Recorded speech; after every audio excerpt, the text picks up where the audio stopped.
Hello hi dear friends. तो आज की इस लेक्चर में हम कवर करेंगे 6 sem civil engineering SVT Jharkhand का एक ब्रांच पेपर है एस्टिमेटिंग एंड कॉस्टिंग। उसका आज 5 चैप्टर हम करेंगे। टोटल आपके सिलेबस के अकॉर्डिंग 6 चैप्टर हैं, जिसमें हमने 4 चैप्टर तक कंप्लीट कर चुके हैं। और ये जो है आपका सेकेंड लास्ट चैप्टर है रेट एनालिसिस का।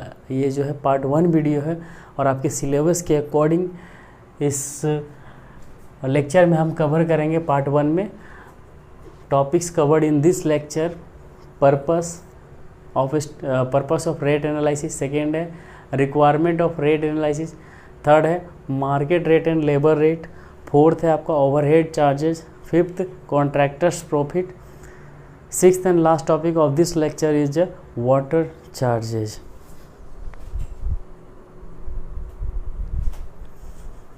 तो चलिए हम शुरू करते हैं। तो हमारा जो फर्स्ट टॉपिक है वो है हमारा पर्पस है रेट एनालिसिस। रेट एनालिसिस क्यों करते हैं?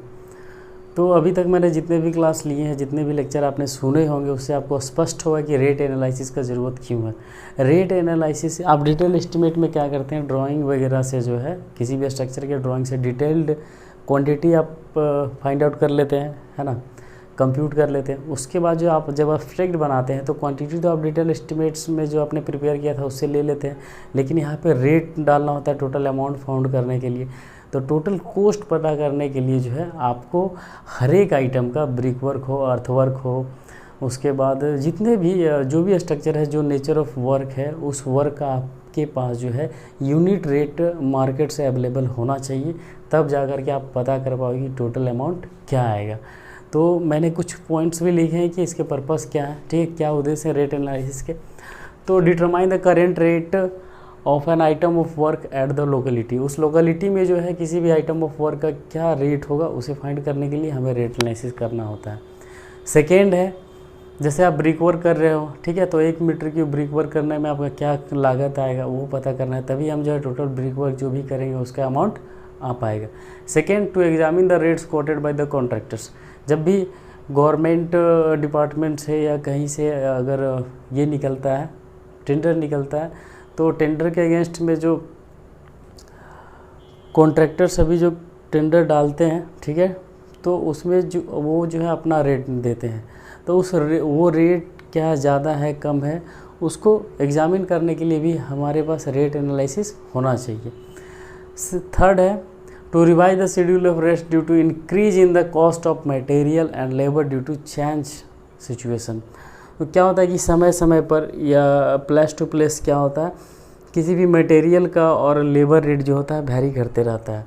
तो समय समय पे जो है हमें रेट एनालिसिस फाइंड आउट करना रहता है अलग अलग आइटम्स ऑफ वर्क का, ताकि जो है जो भी रेट में बदलाव आए हैं उसे हम कंपनसेट कर सकें।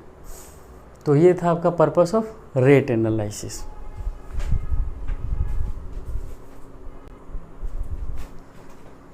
सेकेंड है आपकी रिक्वायरमेंट ऑफ रेट एनालिसिस, यानी कि आपको किसी भी आइटम फॉर वर्क का रेट एनालिसिस करने के लिए आपके पास क्या क्या होना चाहिए।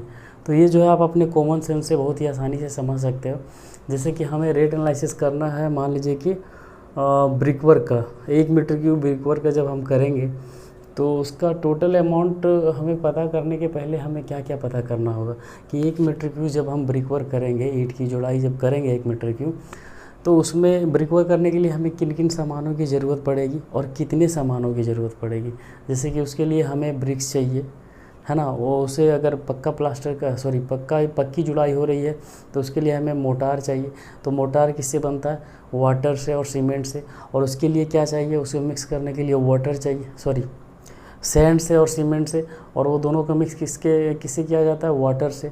तो सैंड, सीमेंट, वाटर ये भी चाहिए हमको, ठीक है, और ब्रिक भी चाहिए। तो 1 मीटर क्यूब ब्रिक वर्क करने के लिए ये सभी मटेरियल किस अमाउंट में चाहिए, कितनी क्वांटिटी में चाहिए, पहले ये फाइंड आउट करेंगे, ठीक है। उसके बाद इसे करने के लिए हमें लेबर चाहिए, कितने लेबर चाहिए। लेबर चाहिए एक मसाला मिलाने के लिए, एक जो है ईंट की जुड़ाई करने के लिए, और एक मसालों को वहाँ तक पहुँचाने के लिए, और एक ईंट को ढोने के लिए, है ना। तो कितने लेबर चाहिए, ठीक है, उस लेबर का कॉस्ट क्या होगा, फिर मटेरियल जो लगा उसका कॉस्ट क्या होगा, ये सभी चीज़ हमें पता रहेगा तो सब कुछ निकल जाएगा। अब एक होता है कि एक मैन्युअली आप ऑपरेट कर रहे हैं, एक होता है कि मिक्सर ला करके जब बड़ा अमाउंट पे होता है तो प्लांट बैठाया जाता है, तो उस प्लांट का कॉस्ट क्या होगा। और अगर आप मिक्सर लाएँ, अगर ढोना है तो ट्रांजिट मिक्सर से आप ढो रहे हैं तो उसका कॉस्ट क्या होगा, ठीक है। तो टूल्स एंड प्लांट्स उसमें क्या लगे हुए हैं, और नेचर ऑफ वर्क भी डिपेंड करता है कि उसमें किस किस चीज़ की लागत होगी इस काम को करने के लिए। तो सब जो चीज़ उसमें लग रही है, किस अमाउंट में लग रही है वो पहले पता कर लेते हैं, उसका कॉस्ट क्या है वो पता कर लेते हैं, उसके बाद हम आसानी से जो है रेट एनालिसिस निकाल सकते हैं। तो इसमें रेट एनालिसिस की रिक्वायरमेंट क्या है, तो अब आप खुद ही बता सकते हो अपने कॉमन सेंस से। तो फर्स्ट क्या है, quantity of material and there cost. जैसे हमने ब्रिक वर्क का उदाहरण लिया तो उसमें 1 मीटर क्यूब का हमें रेट पता करना है, तो उसमें ईंट कितनी लगेगी, सीमेंट कितनी लगेगी, सैंड कितनी लगेगी, ये पता होना चाहिए, ठीक है। उसके बाद उनकी कॉस्ट क्या है। Second number of different types of labour, ठीक है। जब भी कोई काम होता है तो उसमें हमें लेबर की ज़रूरत होती है, मेसन की ज़रूरत होती है, तो मेसन कितने लगेंगे। उसे मसाला मिलाने के लिए हमें कितने लेबर की आवश्यकता है, मसाला ढोने के लिए, पानी ढोने के लिए, जितने भी वर्क्स हैं उसमें कितने लेबर की आवश्यकता है, और उनकी कॉस्ट क्या है ना, पर डे वेजेज उनकी क्या है, वो तो बहुत इंपॉर्टेंट चीज़ है। ये दोनों चाहिए ही चाहिए होता है। अब नेचर ऑफ वर्क पे डिपेंड करता है कि उसमें टूल्स प्लांट यूज होंगे कि नहीं। बड़े पैमाने का वर्क रहता है तो बहुत बड़ी टूल्स एंड प्लांट्स यूज होती है। छोटी पैमाने की वर्क होती है तो मैनुअली ही कर लिया जाता है। जैसे कि आपने घर के कंस्ट्रक्शन में देखा हो कि उसमें कोई टूल्स प्लांट्स यूज नहीं होते हैं, बस मैनुअली ही लोग कर लेते हैं अगर छोटे घर का निर्माण हो रहा हो तो। नेक्स्ट है कॉस्ट ऑफ वाटर चार्जेज। अगर जहाँ पे पानी की ज़रूरत है तो पानी किस मात्रा में चाहिए, है ना, अगर वहाँ पे ज़रूरत हो तो पानी का कॉस्ट भी जोड़ा जाता है। अगर किसी भी स्ट्रक्चर को अगर कॉन्ट्रैक्टर बना रहा है तो उसे भी प्रॉफिट चाहिए, तो वो भी जो ऐड किया जाता है ना। रेट एनालिसिस जब हम निकालते हैं तो उसमें कॉन्ट्रैक्टर प्रॉफिट को भी जोड़ा जाता है। नेक्स्ट है ओवरहेड कॉस्ट। कॉन्ट्रैक्टर के जितने भी खर्च होते हैं, एक्स्ट्रा खर्च जो कि प्रोडक्टिव नहीं होते हैं, जैसे कि इसका ऑफिस हो गया, मैं इसे डिटेल में चर्चा करूँगा, तो उसे भी जोड़ा जाता है। तो ये हो गया requirement of rate analysis. Next जो थर्ड टॉपिक है वो हमारा है market rate and labour rate, ठीक है। तो ये क्या है, market rate of material and labour very plus two plus, है ना, प्लस टू प्लस वेरी करता है और हर एक साल जो है बदलते रहता है। तो जो भी रेट लिया जाता है आइटम्स ऑफ वर्क का, वो दिखाया जाता है कि किस लोकेलिटी में वो काम हो रहा, तो उस लोकेलिटी के, उस डिस्ट्रिक्ट शेड्यूल, उस लोकेलिटी का DSR से जो है किसी भी आइटम का या किसी भी लेबर का जो है रेट लिया जाता है।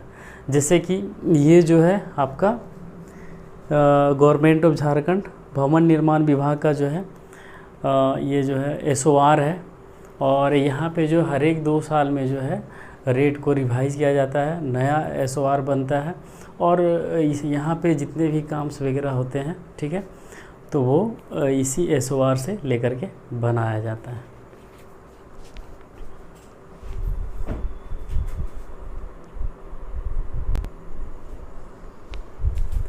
नेक्स्ट जो आपका फोर्थ टॉपिक है वो है आपका ओवरहेड चार्जेज, ठीक है। तो ओवरहेड चार्जेज क्या होता है, these are the indirect and unproductive expenses that are required to be incurred by the contractor, ठीक है। अनप्रोडक्टिव मतलब कि ये ऐसा चार्जेज है कि इससे जब हम किसी स्ट्रक्चर को कंस्ट्रक्ट कर रहा होता है कॉन्ट्रैक्टर, तो वो मटेरियल ख़रीदने में नहीं लगाता है, ठीक है।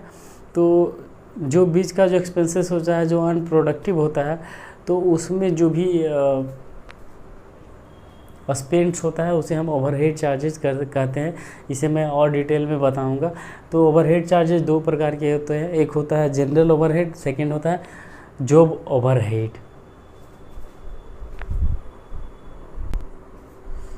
तो ओवरहेड चार्जेस में जो आपका जो फर्स्ट कैटेगरी है वो है जनरल ओवरहेड। तो ये एग्जांपल आप देखने के बाद बहुत अच्छे से समझ जाएंगे कि ओवरहेड चार्जेस होता क्या है।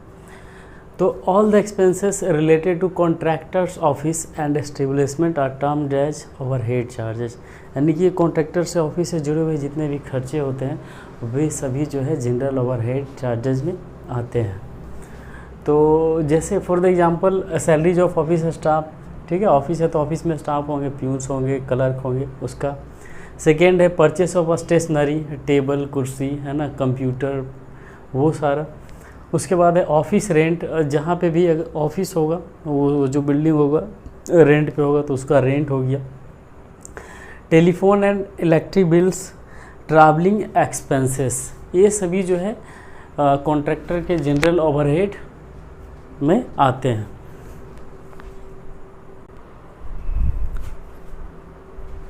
सेकेंड कैटेगरी जो है हमारा ओवरहेड चार्जेस का वो है जॉब ओवरहेड, ठीक है।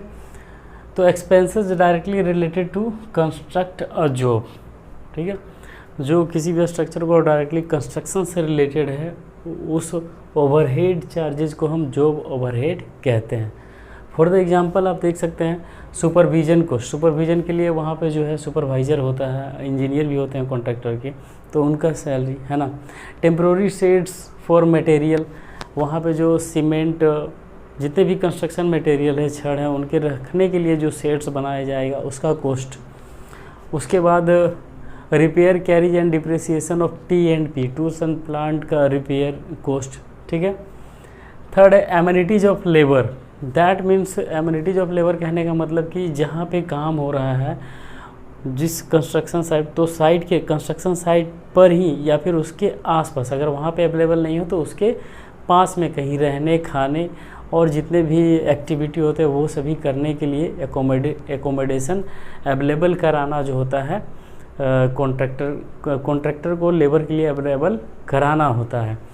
तो जो भी जो है कंस्ट्रक्शन वर्कर वेलफेयर बोर्ड से जो भी रजिस्टर्ड होते हैं, तो इसके तहत सेक्शन 12 एक्ट 1996 के तहत कंस्ट्रक्शन वर्कर वेलफेयर बोर्ड से जो भी रजिस्टर्ड होते हैं तो उन्हें जो सेक्शन 34 के तहत ये सभी चीज़ कॉन्ट्रैक्टर को ये सभी चीज़ जो है उस लेबर को कॉन्ट्रैक्टर के द्वारा मुहैया कराना होता है। नेक्स्ट है वर्कमैन कंपनसेशन या इंश्योरेंस। तो कहने का मतलब कि ड्यूरिंग कंस्ट्रक्शन ऑफ स्ट्रक्चर अगर किसी का एक्सीडेंट हो जाता है तो एक्सीडेंट में कोई जितना कुछ लॉसेस होता है, जैसे कि कुछ फ्रैक्चर कर गया या फिर डेथ हो गया, तो उसका इंश्योरेंस कराना या फिर उसको जो है कंपनसेशन मुहैया कराना जो है कॉन्ट्रैक्टर को, लेबर को कॉन्ट्रैक्टर के द्वारा कंपनसेशन मुहैया कराना होता है। तो ये जो है हमारा ये वर्कमैन कंपनसेशन एक्ट 1923 के तहत है कि कॉन्ट्रैक्टर को या कंपनी को उस लेबर को जो है इंश्योरेंस कराना होता है या फिर जो भी क्षति हुआ उसे जो है कंपनसेशन देना होता है, ठीक है। नेक्स्ट, अगर कोई कॉन्ट्रैक्टर कोई वर्क लेता है तो उसके पास उस वर्क को करने के लिए जो है बैंक से लोन लेता है, तो उस लोन का इंटरेस्ट हो गया। नेक्स्ट एंड लास्ट है लॉसेस और थेफ्ट। कंस्ट्रक्शन साइट पे कुछ भी मटेरियल जो है लोकल या फिर जितने भी मतलब अवांछनीय तत्व है सोसाइटी के, उसके द्वारा जो है चोरी कर लिया जाना या फिर लॉस होना, जैसे कि बारिश हुआ, सीमेंट ख़राब हो गई, तो ये सभी चीज़ें जो है जो ओवरहेड के अंदर आते हैं, ठीक है। तो ये सभी जो है ओवरहेड चार्जेज है।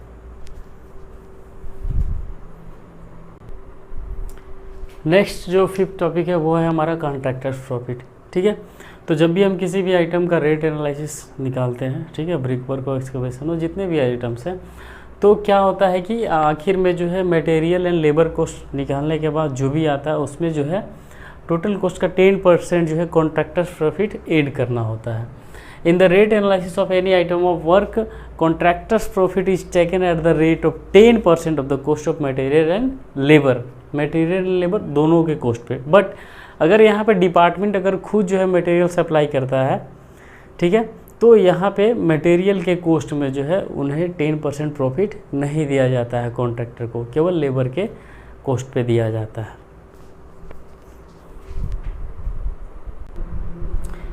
Next and last topic of this lecture की जहाँ भी हमें जिस भी आइटम ऑफ वर्क में या जिस भी वर्क में हमें जो है वाटर की ज़रूरत होती है, तो जनरली जो होता है 1.5% ऑफ वाटर चार्जेस ऐड कर लिया जाता है, ठीक है।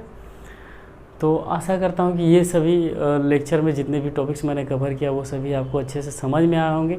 अगर नहीं समझ में आए होंगे तो आप हमें कमेंट करके पूछ सकते हैं, और अगर ये लेक्चर आपको अच्छी लगी हो, ठीक है, आपको बेनिफिट हुआ हो इस लेक्चर से, तो आप लाइक ज़रूर करना।